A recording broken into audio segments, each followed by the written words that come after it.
Last time on Lightlark, Isla had to duel with multiple 500-year-old warriors, but she was so good she had to lose intentionally. Celeste was mad that Isla won because they're supposed to be under the radar, but Isla is just too good. To find their special item, the Bond Breaker, the girls need to use some human skin gloves for some reason. Everyone did a demonstration of their powers, and Isla threw a knife at a guy. Somehow, that was good enough. Isla went to a local bar where the bartender gave her a quest hook. We found out that Isla's greatest fear is being alone and trapped, but she overcame that with violence. The girls used the fear mirror and the creepy gloves to achieve magic that will somehow help them in their journey. Don't ask questions. Isla invaded the Skyling library and found nothing. While she was leaving, she almost got spotted, but Grimm saved her. And then Azul just showed up and told Isla about two people from different realms who got married one time. And we learned cool world-building tidbits that will never be explored. Alright, I decided to take a break, feed the pets, start the oven preheating for my own dinner, and then we can come back and read a few more chapters of this book, because, like, what else am I going to do with my evening, really? This passionless, disinterested book. And now it's time for me to mention that if you want to read some books by an author who's very, very into it, and hopefully you can feel the love on the page, you can check out my books, available now on Amazon. And maybe I'm just too old for this book. Maybe young people just don't care if there's any good world building or scenes that are finished. Chapter 15, Elixir. So maybe the elixir is separate from the thing that she was dyeing her hair with. We found out in the last chapter this is a demonstration where you're supposed to bring like some cool thing from your land. So these demonstrations are supposed to be for feeling out your competition, feeling out the other people, although most of these people know each other, so they should be already pretty familiar with their competition or lack thereof, and deciding who you want to be your ally later on. Again, there having been several of these before, Isla and her friend are the only two that like don't know each other quite well. Although I would love to see more of the relationships between the other rulers because they have been dealing with each other for all of these hundreds and hundreds of years. But we won't because that's not important to this author. But anyway, like we had one that was combat. Okay, I understand that. And then we had the mirror, which I thought was people were gonna be able to see each other's greatest fears, but they weren't. The other one was that we've seen was a demonstration of their powers, but they pretty much should know all of each other's powers, unless it was just to kind of feel out the main character and her friend's powers. It just seems like these demonstrations, like what are they really for, aside from padding the book? Truly, because it doesn't seem like they'd be very good at A, doing what the book tells us that they're for, and B, most of these people would probably know each other pretty well by now and wouldn't need to do the demonstrations anymore. But again, we do have two new people, but then maybe they would be like, the new people get to do it. I don't know. It's just like, I have questions. Isla has finally decided that she wants to prove that her people are more than their like bloodthirsty reputations. Even though I still have no idea what her people are actually like. So the Skylings go first, and we're actually getting a longer demonstration than we got of their like more impressive powers here. But his demonstration of what his people can offer is a really efficient messenger service. So because they can control the wind, they can float letters to you. And it's like, I mean, I guess, but if you're trying to prove like, why should my people continue to be here? It's an odd one to choose. Especially when they have lots of teleportation magic and other magic that we probably haven't even identified yet. Cleo is just like such a power move. She comes out and she's like, we have ships. That's it. We built a lot of boats. We have a Hulk. Not only is that like a thing that they have that she doesn't have to physically show anyone, but also it's a thinly veiled threat like, hey, we've been building a navy this whole time, you know, if you're gonna try to fuck with us. And I'm like, I appreciate it, Cleo. I see what you're doing there. Again, she's like, a navy is risky right now because of their curse, but I'm like, they're only cursed when the full moon is out.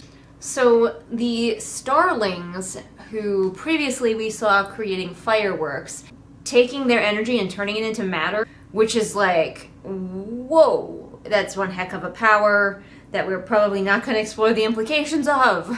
Pretty cool and also scary because they can make weapons. As they demonstrate, they make a sword. So they can literally make weapons out of nothing. I would love to see another more skilled, more experienced fantasy author take these things and run with them in interesting directions. Isla is, of course, charmed because Celeste is her friend. She's like, yeah, my friend can make a sword out of nothing, and that's fine. I'm in danger! Oro does his demonstration, and his is like portable flame. So he has like one flame that's like the mother flame, and then he creates little ones off of it that are in magical orbs, and people can hold the orbs and carry them, and they generate heat. So like you will always have a flame as long as the mother flame is lit. Just again, kind of an interesting idea. I don't know if it's quite as dangerous as some of the other people's. Also, Oro could be like, I'm the High King, and my value that my people bring is me. I keep everyone alive. You're welcome. There's no need to pray, it's okay, you're welcome. Every time she touches Grimm, she like gets cold and shivery, and I'm like, that is not sexy to me. I don't understand this desire to be with men who are freezing cold to the touch. I like a good cuddle, okay? Grimm just comes out and he's like, we've got nothing. Sorry, fam. And that makes our main character really pissed for some reason. She's like, I gave him a heads up warning and he couldn't come up with anything, that bitch. So much of this book is just her noticing things that are pretty obvious and then being like, but why? In her head. She calls him a demon and monster in her head because he didn't come up with a demonstration for her event. She's so pissed. It reminds me of, I wanted to call her Siri, Amaris, who just got like very, very affronted by things that really don't even have anything to do with her. Or she gets mad at her friends for being reasonable. Okay, sure. Isla is such a fucking badass. She asks Oro to make her a fire, and then she's like, my people have amazing healing potions and tonics. And she sticks her arm into the fire until her skin is literally like boiling off, and she doesn't flinch. Fuck no. Unless this bitch has lost all ability to feel pain, no, you don't get to the point where the fire is burning your skin until it melts and falls off, and you don't even flinch. I'm sorry, but fuck you. She does, like, in her head, she's like in horrible pain, but she can't show it on the outside. I'm like, I'm sorry. We have another reference to eggs. We had yolks before, but she says she would not be able to take it any longer, not without falling to her knees and breaking like an egg in front of them all. But she puts the potion on her horribly charred arm, and it just goes right back to normal. After all of that, Azul wins the demonstration, probably because he has the most subjects, but also, even though his subjects weren't supposed to vote for him, he had the paper airplanes. Like, his was the least cool. I mean, except Grimm's, although, you know, you gotta appreciate Grimm coming on and being like, I'm not doing this. And that's it for that chapter. So I will go check on my dinner, and then we'll probably just read the next chapter as well. Alright, my fries are still cooking, so we're ready for chapter 16. We're 16 chapters in, and we have not gotten very far. Let's go, chapter 16. Shadows. At least her arm is like still sore after the demonstration. I don't think the author's gonna do anything with it, but at least it wasn't like, bam, completely healed. Grimm is just in her room. She's trying to get her dress off and her arm hurts, and he's just like, let me help you. And he's just in there. Who knows how often he's in there. She's like, how did you get in here? And I'm like, you've seen him pass through objects before. We're told again how big and tall he is. She's really like, into him tonight. He's very distractingly gorgeous, of course. Okay, well then why did you participate in the other demonstrations?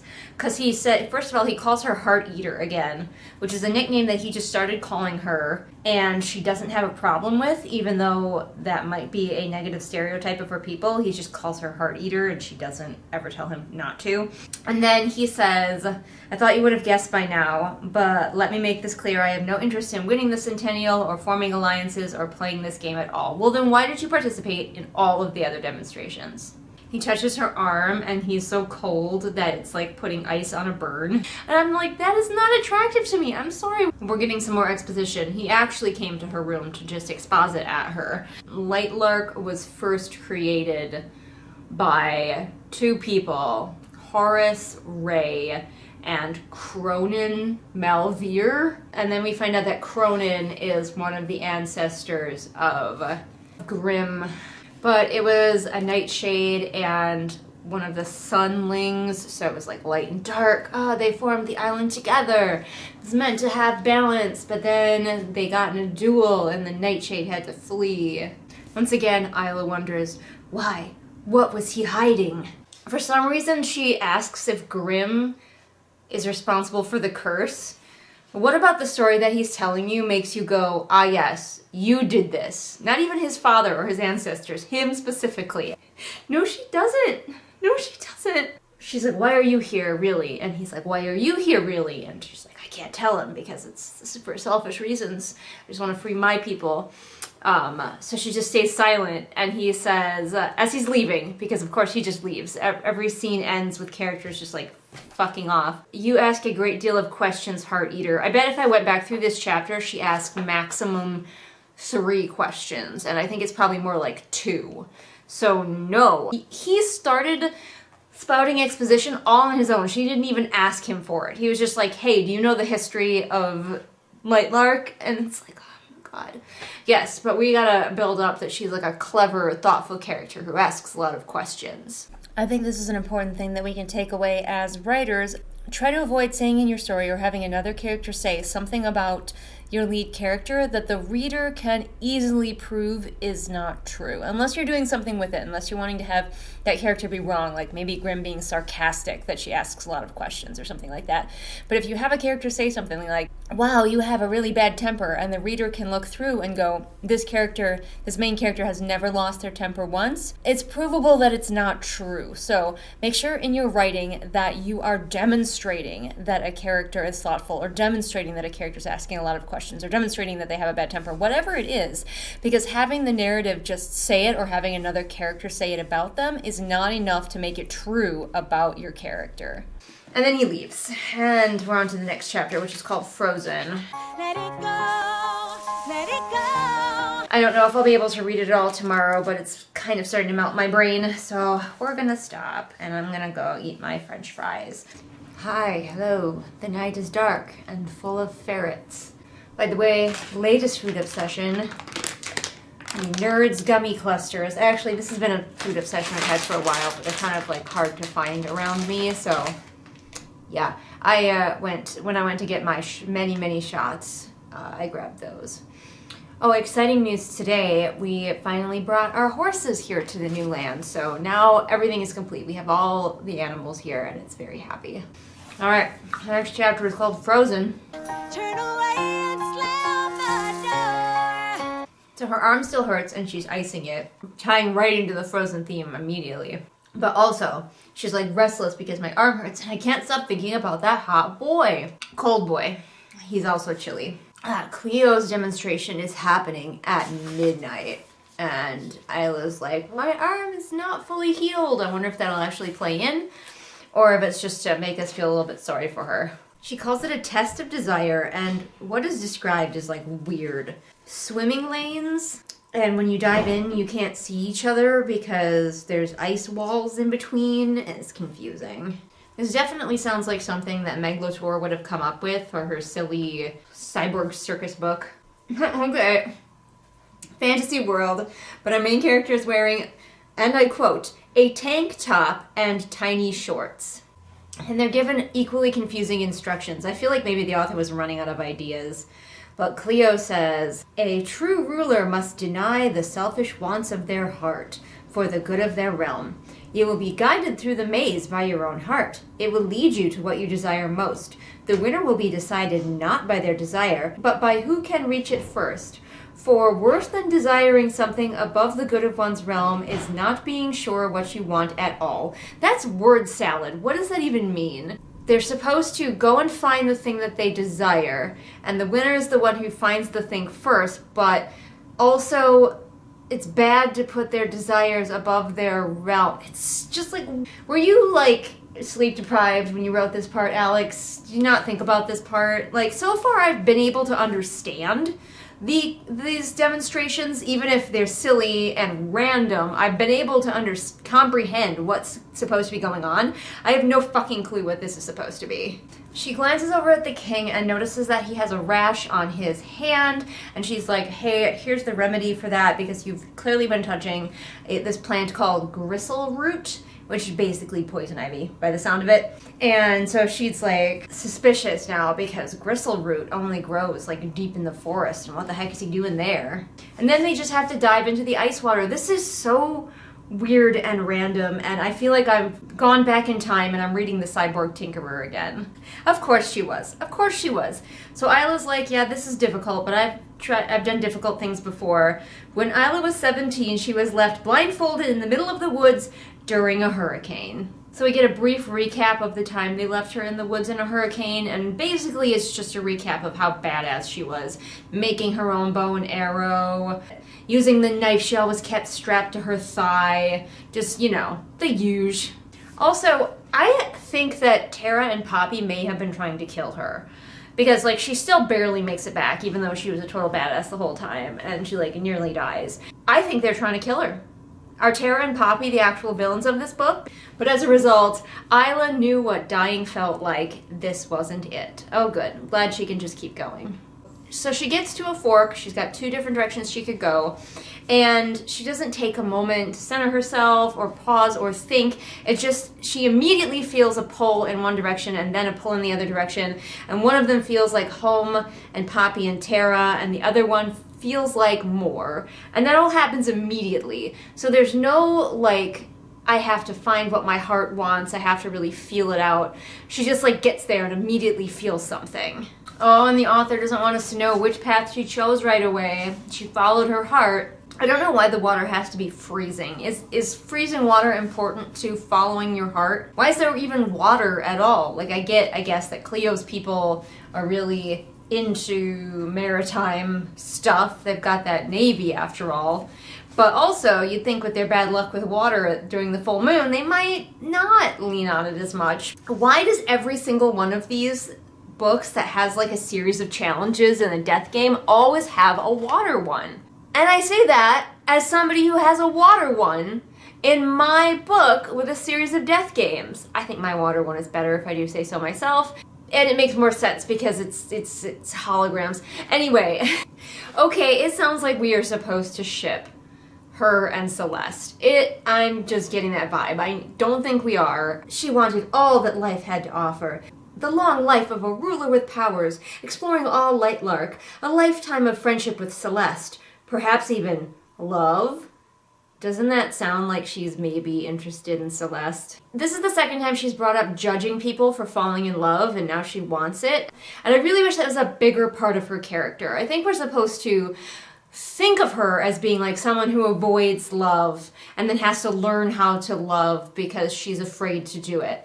But occasionally reminding us that, oh, she used to make fun of people for being in love is not how you do that. Also, exactly what you expected to happen is happening. It gets really, really hard. She's really struggling, but then she just overcomes it. She just powers through. So she climbs out of the water and she's still like almost dead, and she just tells her servant like, get me out of here.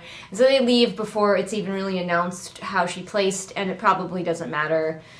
This was such an odd chapter. I feel like it was just put in here because we needed another demonstration, but the author was bored of demonstrations and didn't really know what to do, so she just like, yep, here's a weird physical challenge that involves following your heart. Unclear whether there was some sort of magic at play that was like pulling our main character in one direction or another, or whether we're supposed to believe that she really was following her heart when she came to a fork in the road and was immediately like pulled in one direction feeling like home and the other direction feeling like not. Also, her servant runs her a warm bath, which you should not do if someone is suffering from like hypothermia. And all of this has just made our main character even more determined to succeed at the mission that she was already determined to succeed at. So thank goodness. It wasn't like she was doubting herself or not sure if she wanted to do the mission before this, and now this solidified it. It was just like, here's a really random chapter about swimming in ice water and following your heart. And then at the end, she feels exactly the same, plans to do exactly the same thing she was always doing, has learned nothing, had no important new character beats. This chapter was nothing, and it needs to be readdressed. If I found this chapter in someone's book that I was critiquing, I would ask them, like, why is this chapter here? What is it doing for your story? If the only thing it is doing is being Cleo's demonstration because she needs to have one, you need to rework this so it does something else. It does something for the plot. It gives the character a new insight, it gives the character a new idea, or the character has a moment with another character that's important that couldn't be had some other time. Not every single moment of your book has to 100% be moving the plot, but it should be doing something. But like, if you eliminated this scene from this book, nothing would be lost whatsoever. If this is what you came up with, then just have Cleo refuse to do one. That's what I say. That's way more of a power move than making people swim through a maze of ice water. How big was that room? That everybody had their own maze to swim in with multiple branching paths where you could choose to follow your heart or not. We didn't even find out whether she followed the path of her heart or followed the path of her people. I think we're meant to understand that she followed the path of her heart and like went the freedom direction, but honestly, I don't know for sure. Her style butts up against the book she has chosen to write so badly. She's trying to write this epic, complicated fantasy with all these different magics, all these different characters, romance, love triangle, all that stuff. But her style is so limited and so snappy. It feels contemporary, like maybe she should try writing a contemporary book next, where she doesn't have to world build at all. It's not working for the kind of book that she wants to write. Anyway, that's it for this chapter. I'm gonna go catch some ferrets, and I will see you guys for the next chapter. We're back on a very cold, blustery night to read another chapter real quick. I think I'm getting real close to where I can post these for you all, so just trying to bust on through. This next chapter, chapter 18, is called Castle. Wow, we are so creative. I love a good chapter title. Like, it makes me sad that so many adult books have abandoned chapter titles, but like, if you're gonna be so lazy, Castle. The next one is called Underwater. It's like, no thank you, actually. I wonder if her servant, because it said at the beginning that her servant thinks that like the extra food that she's bringing is quote unquote just an indulgence, but like now she's like staying in bed for the whole day doing nothing but having soup and tea all day long. Does the servant at this point realize that Isla doesn't eat hearts? Of course. Of fucking course. Because Isla is out of commission after the world's stupidest demonstration the day before, Celeste is like, I'll go to the Moon Isle because it's the full moon night. This is the full moon night. So I'll go because you are sick. Are we gonna find a way to have this off page as well? Okay, Isla does go. We have a little sequence where Celeste is like, I should go, and Isla's like, no, I will. But also, why don't they just go together? Teamwork makes the dream work. Is Isla straight? Is Alex Astor straight? I feel like Isla is a bisexual who has no idea that she's bisexual, because like we keep getting little hints, in my opinion, that she's into girls. So she goes to the Moon Isle and it's cold and harsh, and it's like harsh as the ruler who ruled it, and also just as beautiful. And of course, everybody is like not around. Everybody's hiding inside because they're all afraid to go near the water or the water will eat them. Not that they're compelled to go near the water, they're just afraid to be out. So obviously it's very easy for Isla, or anyone quite frankly, to just walk in. And once again, we just get Isla's training coming in because the training exists so she can be good at whatever she needs to be good at. And now, guess what she's always been good at? Rock climbing! Greetings, Captain. Spock. There is no way, even if she trained all day, every day, that a girl who's like, 19, is an expert at all of these things. She is expert level at all of these things. And for that, let's go ahead and give her main character immediately good at a high skill activity. Because there's no way. She's good at everything. And she would just not have time. You know, it takes people their entire lives to become experts at a single thing sometimes. And this girl is free soloing up the side of a mountain as though it's nothing. And it's just like, nope, I'm sorry. If we get main character behaving badly with no fallout and baddie only wants power, we will have a bingo across the top row. We are going through bingo a little bit more slowly, I feel like, than we did in the previous book, but that is to be expected because the previous book was even less well edited. Also, she was like sick all day and freezing cold, and now she went to the freezing cold island where she's climbing up the side of a cliff. And I was like, oh, maybe we were hinting that because she was, you know, kind of down and out after that last competition, that she's going to struggle with this. But she didn't. She just got to the window and she's fine. Oh, even better. So she finally does run into a little bit of an issue as she climbs. She starts to fall. She unclipped the back of her necklace, a dagger made to look like a choker, a sharp point instead of a clasp, and dug its hidden blade into the rock with all her strength. So she catches her fall, her free fall, with a fucking necklace. I don't think this author knows how to give us a tense moment without then giving us a moment of, oh, of course she can. Never a single tiny shred of a moment where we have any fear that Isla will not be perfectly okay and come out of every situation just fine. Just an example from my own books that popped into my head. In the Adventurer Mage book, we have Maeve, who is our lead character, who is good at shooting guns but lousy with the sword. And at one point in the second book, she gets a hold of a sword and she goes to face off against another guy with a sword. She raises her sword and is immediately disarmed. She has that sword for 2 seconds because she's not a swordsman. You know, it's okay to give your characters weaknesses. It doesn't make them less interesting characters. So Cleo has the most military group, so there are guards all over in this castle, and as Isla's sneaking around like a video game character, she's like, Cleo's the only one who really has guards. I haven't encountered too many guards in any of the other places. What's she up to? And I'm like, she's militaristic. That's kind of her vibe. So a couple of guards may have spotted her, and she like hides in a room, and she hears them coming closer to her. And the book says, how would they get past the Legion? The woman said. Legion? Cleo was building an army? Why? What was she planning? You already know she has a fucking navy. She was bragging about it. Why are you surprised? She just basically has done everything except grab you by your collar and tell you, I'm militaristic, I've built a navy, I could take over all of you motherfuckers who are just sitting around in your fancy palaces. Cleo for queen, by the way, I like her. They open the room that she's in. And the next chapter is called Underwater, so great. Character gets to go swimming some more. Love that for us.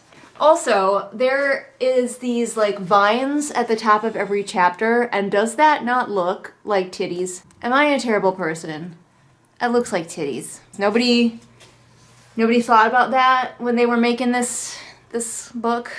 Titty vines. You see it, right? Yeah, you see it. Alright, I gotta go let some ferrets out and maybe play some Pokemon. So we'll see you next time for Underwater.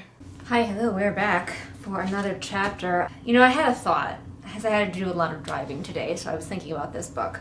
And I was thinking about Cleo and how militaristic her culture is, though we don't really understand why yet, but very clearly we are meant to dislike her. She is bitchy, she is angry, she is defiant. She doesn't like our main character in spite of herself. Everybody else kind of coming around to our main character, not Cleo, no. Now we find out that she has a navy and a military and guards, and we're supposed to be like, shock, ooh, she must be so evil. And I'm just like, She lives in a world that makes no fucking sense. I would also get myself a military and navy and guards. I'm sorry, she just seems logical to me. This book is not very deep, so the fact that we're having how like militaristic and bitchy she is shoved in our faces nonstop definitely indicates to me that she's a red herring. But honestly, I stan Cleo, she makes the most sense. Anyway, as you'll recall, our idiot main character, who's also good at everything, was about to get caught by some guards, not because she made any mistakes or through any fault of her own, but just bad luck, really. But she's hiding in a room, the guards are coming in. Alright, predictions before I start. Is she going to take them out like a motherfucking ninja? Or are they going to open the door and they won't see her because she is a master of disguise, so much so that she has disguised herself as a barrel or a wall or something? Like, which is it gonna be? I can't think that it would be anything else. This character is not gonna talk to them and convince them to leave, because that would require this author writing more than a few lines of dialogue between characters who do not want to bone. Alright, I hope you made your predictions, because we're gonna find out immediately. She takes them out using pressure points, which of course she was trained on, and just deals with it immediately. But not only that, you know, she took them out, it was that she was like Ty Lee from Avatar and just like rendered them all unconscious with her special girl powers. I am gonna give this book a couple more bingo squares, so we're giving it confusing plot or no plot in sight, because this plot is just what is happening. Why is anything. And also we're gonna give main characters the special, because she is just so good at everything. And if something goes wrong for her, that lasts about 10 seconds before she just digs deep down and overcomes it. He is the life of parties he has never attended. If he were to punch you in the face, you would have to fight off the strong urge to thank him. Sharks have a week dedicated to him. We can't get fat equals evil because no one in this book is fat. Could it be called fat equals evil if no one is fat? We just avoided fat people entirely. Fat people don't exist in this universe. Would Cleo count as an unhinged bully? I don't think so. She's just kind of the standard issue bully. She hasn't tried to do things like murder our main character unprovoked, which is definitely something that unhinged bullies tend to try to do. She hasn't gone out of her way.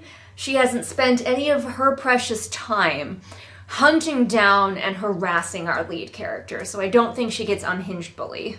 Could potentially do characters all have the same voice, because much like A Night in Its Moon, all of these characters don't have a voice.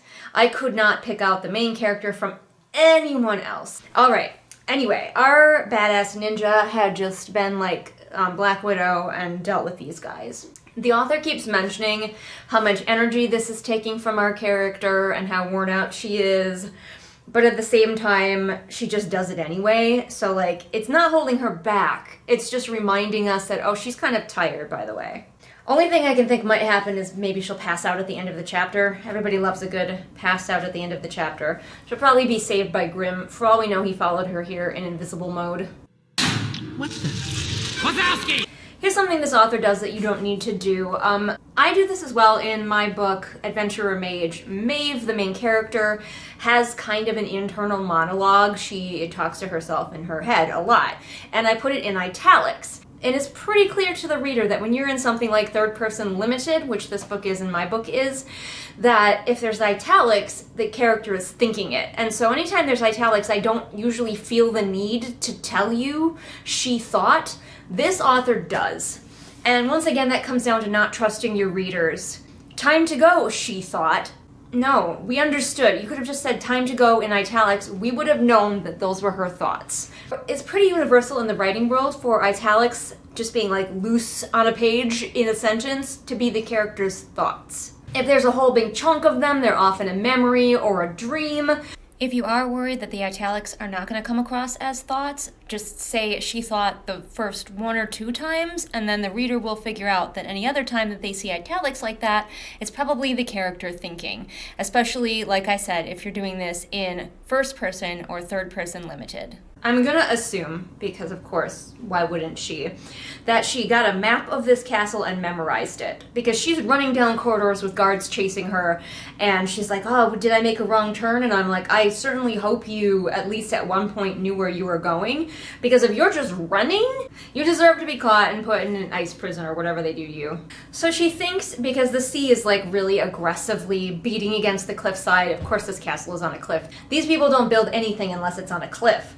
But she's wondering like how many more cycles, moon cycles, will it take before the sea just like beats this cliff down? And I'm like, you would think if these people were so in danger from the sea that they would build a new castle in the middle of the island. Cleo may be logical, but I guess she's not that logical. I think I know why this author doesn't write her character being injured very often. She's not good at it. She's not making me feel what the character feels. Say what you will about Jenna Moreci, but she actually is okay at getting you to feel what the character is feeling, even if it's stupid sometimes. But this author is just like throwing out words that seem like they would be things that a character would be experiencing, but we don't feel it along with the character, such as her knees wobbled. Instead of doing that, I might have something like one of her knees gave way and she fell for a moment, her hands smacking hard against the cold floor. And that's just off the top of my head example. I'm much better at doing it on the page, but give us more, okay? And once again, I just keep having to plug this because I can't help myself. I do have a video about writing injury and pain if you want to check it out. So she comes to a dead-end wall and she is like, oh no, but then she realizes that there must be something behind the wall because the sea still sounds too far away. So she puts on the fucking human skin gloves and presses them against the wall just as the guards are coming, like about to get her. Luckily, she goes in and the bricks just shut behind her immediately. So thank goodness, because if they had stayed open, the guards would have just like come in and she would have had to actually deal with things. These people are dedicated to their aesthetic. You've got to give them that. The whole library is frozen.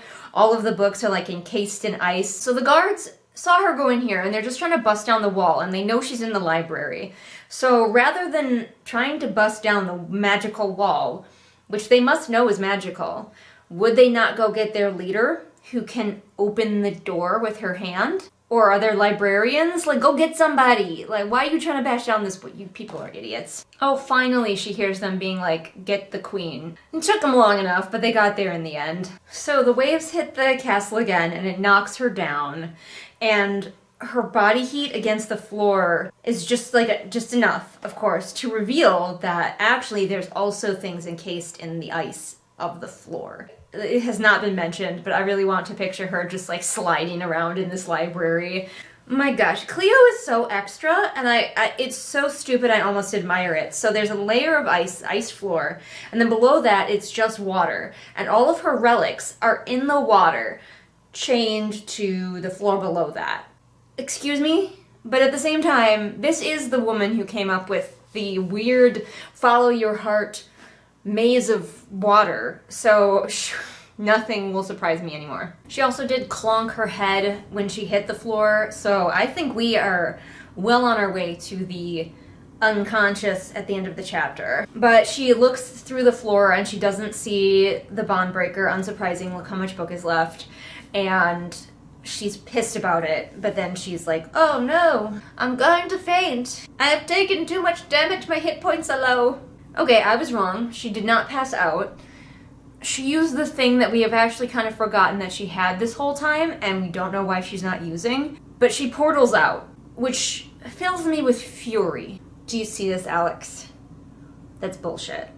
I'm so upset. I'm so upset I can't even rage. Well, I forgot that she even had that stupid stick because she was never using it. I thought maybe she, like, couldn't.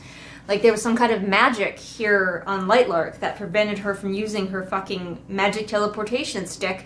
And no, she still can, and she just chooses to use it only now. I have seen some people saying that this book is fine, it's not as bad as everybody says, because it's just YA, it's just an ordinary YA book. At this point, no. At certain points reading this, I could be like, yeah, okay, it's kind of an average to mediocre YA book. But at this point, you know I don't like saying bad. This book is too deeply flawed. It should not be published. My rage is justified and will forever be, and young adults deserve books that make sense. Is that too much to ask? Is that too much to ask, Alex? Is that too much to ask, fellow authors? That we give young adults books that make sense? I don't know. TikTok did this. I place the blame firmly on TikTok. This is the reasons I don't want to go on that freakish hell site. Anyway, I have to go, but I will see you again for another chapter, and whenever I see you. Okay, I emptied my memory card, and I decided, you know what, I haven't suffered enough this evening, so we're gonna go on to our next blandly named chapter, that being called Tea, wherein I betcha our main character drinks some fucking tea. I don't even have tea tonight, I have hot chocolate. I need sugar to get through this book. My hair. You would think with incredibly short hair that it couldn't do anything, which is one of the reasons I have such very short hair, is I hate doing stuff with my hair. I hate futzing with it. So you'd think very short hair can't look stupid. But no, this half likes to stick up and this half likes to lay down. And there's very little with hair this length that I can do about that except try to kind of flatten it. No patience for hair care. All right, let's go. So she teleported home and then she sleeps for several more days. That's a good way to get rid of some days because this competition is incredibly long. So like we have to fill up all these days and so many of them are happening off page and yeah, sure, she totally did that thing on these days, whatever, believe us. Like it had to be 100 days because it's the centennial happens every 100 years. But if I was this author, I would have just made it shorter. Also, conveniently, nothing happens in the time that she's out sick. Nobody wonders where she is. But finally, she has to go out because I guess this something called afternoon tea is going to be happening. She's like, we haven't found the bond breaker anywhere else, which means it's here on Sun Isle. And then she's like, that would make sense. It's really powerful. Would make sense to be kept here. And I'm like, well, if it makes so much fucking sense, why didn't you start with this one? She's also thinks that Cleo is definitely gonna know that it was her who broke in and disappeared without a trace. One, because she thinks that Cleo has headed out for her this entire time, which doesn't seem to be true. I don't think Cleo likes anybody. Like, you're not special, Isla.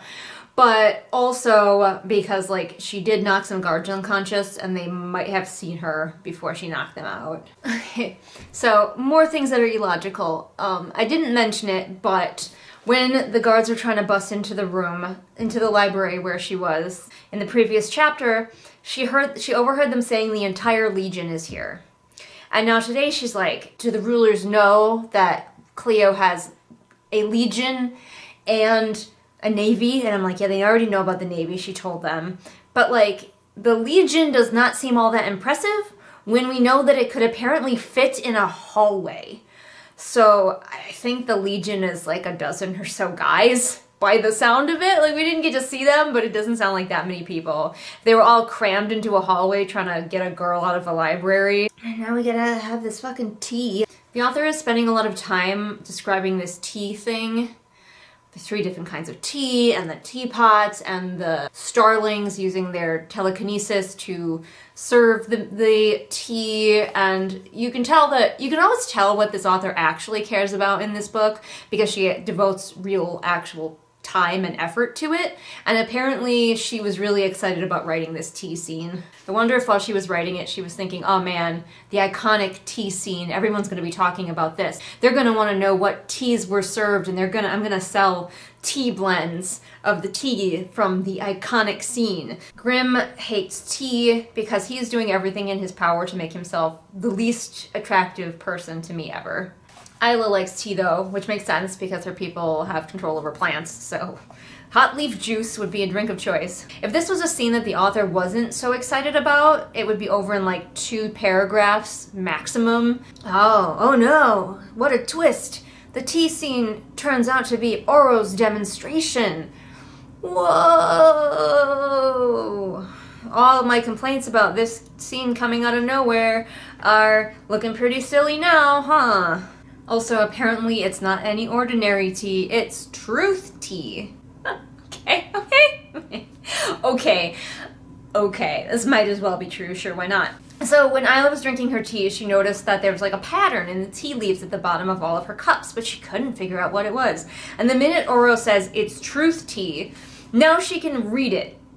She couldn't tell that it was words before, but now she says, I have no power is written in the T at the bottom. You have the Grim? So Oro says whoever reveals their secret wins my challenge, but what's the point of winning the challenge? Is there a prize? Is there a reason? Cleo immediately knocks her glasses on the floor because she's smart and knows that there's no point in winning this challenge. Although, you could lie. Like, is he gonna check your cup? You could lie and then be like, oops, and break your cup as well. They're all just making a fucking mess now, and as someone who's cleaned a lot in my lifetime as a job, I'm upset because now the floor is covered in glass. But out of some sense of weird obligation, Oro decides that he has to reveal his darkest secret, which is that he is dying. Dun dun dun! We don't care. But we're coming up to the teamwork portion of the book, so yay. That was unimpressive. Just as unimpressive as the rest of it, so at least we're keeping to the standard. This makes no sense, but not in a fun way. Like, say what you will about the Cyborg Tinkerer, it was so brainless and so bonkers and so all over the place that it was almost fun. Like, most of the time I could be like, this is stupid, but I'm having a great time. It's like so bad it's good. This is not that. I want to punt this book across the room. This is somebody's favorite, and if you like it, you like it. I thought I would at least like it better than A Night in Its Moon. But I don't. They're kind of tied. I will see you for the next chapter. All right, we're back. Just in time for the heat to kick on so that there's background noise for you. Nice, comforting ambient sounds. We are on chapter 21. It is like 4 pages long, and it is called Paired. This author seems to be of the impression that every scene needs to be its own chapter. It's not quite that bad, but it is kind of that bad. The quote-unquote plot of this book moves along at just like a breakneck clip, but it is going nowhere. So it's like charging along, destroying everything in its path like a bull in a china shop, and achieving nothing at the same time. I have candy, it's late at night. I shouldn't have candy this late at night, but I'm gonna. Oh my god. Okay, I'm so glad we gave this character Too Dumb to Live because she is reminding me of Summer a lot. She asks all of these great questions in her head. Master detective. So Oro revealed that he's dying. I don't care. But then this begins with, the king was dying. What did that even mean? It's a mystery for the ages. I really don't. Somebody get Sherlock Holmes in here. Dr. House to solve the mystery of what the king is dying could mean. You told us, book, on no uncertain terms that his life force is bound to Lightlark. And we have been hit over the head again and again with if a leader dies, their realm dies. And yet she's still thinking, did that mean Lightlark was at risk? Can I give her the Too Dumb to Live category twice? Idiots are fun. No wonder every village wants one. So that scene just ends. Like, he makes his announcement in the previous chapter. We get about 2 paragraphs of, OMG, what does this mean? And then we cut to later in her room. Everyone's just like, apparently there was nothing more that we could glean from that scene. Not the reactions of the other leaders. Zilch. We just skip to her in her room at midnight. Isla is like so freaking grateful to her friend here because she thinks that Celeste is keeping her secret. That in Celeste's cup, Celeste's greatest secret of all time is that Isla doesn't have powers. And it's like, okay, bitch, not everything is about you. She might have other shit going on besides you. These main characters are always certain that everybody's lives revolve around them. Isla is like a pretty cold person. That's not necessarily a bad thing for your main character, especially if they have more personality than this one. She is like, okay, we really need to find the bond breaker now because we need to GTFO so that we can get off of this island because if the king dies then we're screwed. So very self-centered, very get me out of here, I don't care what happens to the king or these other people. And that's not necessarily a bad thing. I'm fine with a character being selfish. I don't even really mind that they are being so selfish about it. It's just kind of like an odd choice for this particular character. So once again, we have this genius plot point of that she couldn't find any gold clothing in the market. Was that a hint before that the king is dying and so there's no gold clothing in the market? Or is it just like a plot convenience so she has more issues, stumbling blocks along her way? But they're like, don't worry, we're about to get paired up with our teammate because that's a thing for some reason. I have long ago abandoned these games making any fucking sense. Like, what would teaming up possibly achieve? Celeste is like, Oro will definitely make us be a team. So then we can be less secretive and somehow that will help us achieve our goals. I am curious why Isla thinks that when they use the bond breaker, it will also give her powers. Is that one of its features? It gives powerless people powers at the same time that it is breaking curses? Don't fucking know. Probably will never be explained. I don't know why the cats are being so clingy tonight. They've had their dinner. Nigel, you want your meds? You here for your meds? Because I know you don't like those. And then that scene just ends after they've decided, yep, the pairing is coming up. The shipping is coming up. And that will help us in our mission, the end. Like, they didn't even talk about anything that crucial in this conversation. They didn't discuss what it would mean for Lightlark if the king died, what it would mean for them if the king died and they hadn't got the bond breaker. Nothing. It was just, we're still determined to find this thing, this MacGuffin. We sure are, friend. Scene. And now we're back at the throne room for the pairing ceremony. Finally, somebody, like, asks Oro, hey, what's up? And he's like, haven't you noticed that the land is weakening? People are starting to die, power is seeping out of the land. And Isla's like, oh yeah, right. Yeah. I remember now. The power is seeping out of my land. Check out the big brain on bread. And he's like, this is our last centennial. This is our last chance to break the curse. So basically climate change is happening to Oro. The land is changing, it's getting colder, the crops can't grow, things are dying. So he's like, so now you understand why it's more important than ever that we fulfill the prophecy. And I'm like, cool, we're gonna do that by doing the exact same thing we've done every centennial for however many we've been doing this. All of the same demonstrations, we're gonna pair up into teams, we're not gonna try anything new, and hope that this time we will solve it. Oh, we have the prophecy.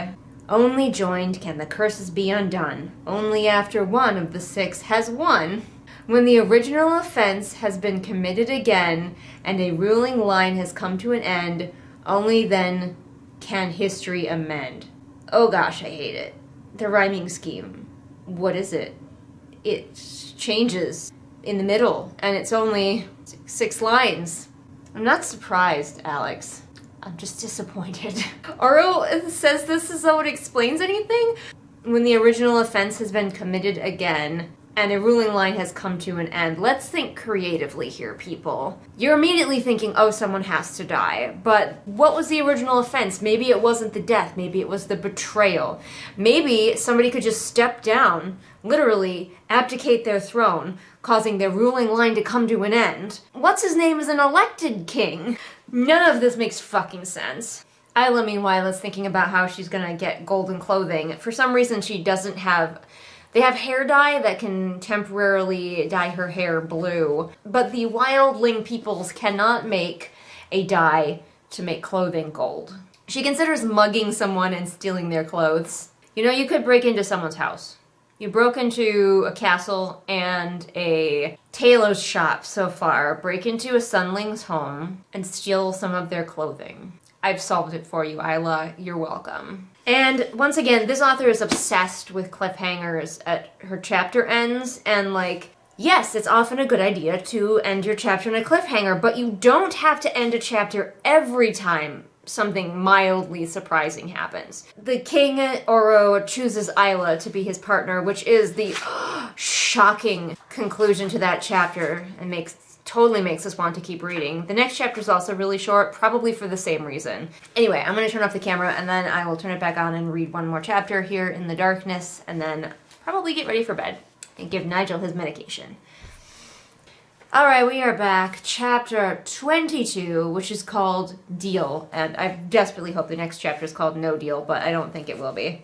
Isla and Celeste barely did anything to make sure that they were matched together. The only time that it seemed like they were trying to do something to make sure that they did get matched together was in the first one, where they were supposed to both lose fights, and then Isla didn't. And then after that, there was never any strategy in what they were doing to make sure that they got matched together.